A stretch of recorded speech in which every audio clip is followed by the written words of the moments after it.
Design बनाने से पहले सफेद पेंट जरूरी है। दुल्हन फातमे अमीन की आंटी उसे शादी के लिए तैयार कर रही हैं। ये करीब 500 साल पुरानी पोमाक परंपरा है।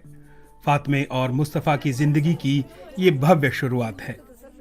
भारत की तरह यहाँ भी शादी रजिस्ट्री ऑफिस में दस्तखत से थोड़ा सा ज्यादा बड़ा मामला है।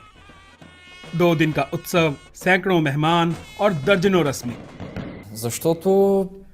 हम मानते हैं कि इस परंपरा से बहुत ज्यादा अहमियत जुड़ी हुई है, इसलिए हम इसे सहेजना जरूरी मानते हैं। ये बहुत पुरानी भी है।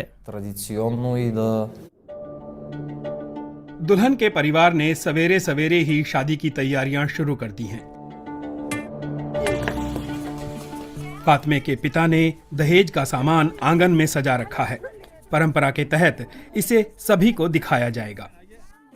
फर्नीचर और बाकी सारी चीजों को जुटाना होता है ताकि लोग देख सकें कि दुल्हन की माँ क्या क्या दे रही है। दहेज में कपड़े और कालीन ही नहीं होते। रिबनोवो के लोगों की परंपरा है कि पति घर मुहैया कराएगा और पत्नी घर का सामान। शादी के तोहफों को देखने के बाद कस्बे के लोग सार्वजनिक हॉल में डांस करते हैं। वहीं खाने का इंतजाम है। इतने लोगों को खाना खिलाने में ठीक ठाक पैसा खर्च हो जाता है। कुछ परिवार तो शादी पर 50 लाख रुपए तक खर्च देते हैं, जैसे भारत में होता है। गाने बजाने वाले, महंगे कपड़े और शानदार आयोजन। लेकिन शराब नहीं, जो बहुत से मुस्लिम समुदायों में प्रतिबंधित है। लोग दूल्हा दुल्हन को खर्च के लिए तोहफे में पैसे भी देते हैं। ये पैसा मेहमानों ने दिया है। जब वो अंदर आते हैं तो हमें देते हैं।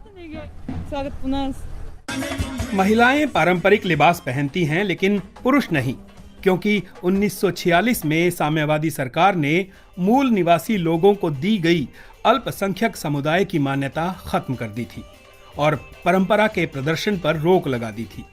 कुछ बुजुर्गों को वे दिन अब भी याद आते हैं। वो कम्युनिस्ट शासन था, तब ऐसी शादियों की इजाजत नहीं थी।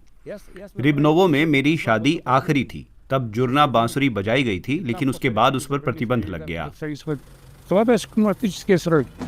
1989 में साम्यवादी शासन का अंत हो गया। तब रिबनोवो के लोगों ने अपनी परंपरा को फिर से उबारा। महिलाएं उस मेहंदी में उंगलियां डुबोती हैं जो दूल्हे की मां के लिए तैयार की गई है। इस रस्म का मकसद है दूल्हा दुल्हन के लिए बहुत से बच्चों की उम्मीद करना। लेकिन फातमे और मुस्तफा के लिए ये सबसे अहम रस्म नहीं है। मेरे लिए सबसे बड़ी बात है जब वो मुझे सजाते हैं और उसके घर लेकर जाते हैं। दूसरे दिन फातमे को दुल्हन के रूप में सजाया जाता है। चेहरे पर सफेद पेंट नई शुरुआत का प्रतीक है।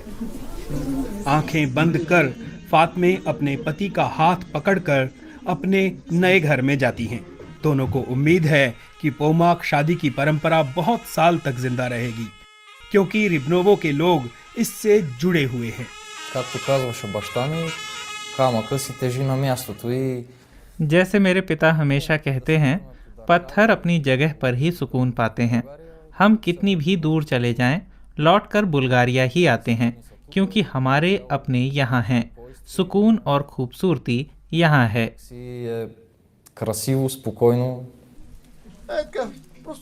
2 दिन के भरे पूरे जश्न के बाद शादी पूरी हुई। अब मुस्तफा और फातमे अपने पारंपरिक पर्दे हटाते हैं, मेकअप उतारते हैं। अब वे पति पत्नी हैं और रिबनोवो अगली शादी की तैयारियां शुरू कर सकता है।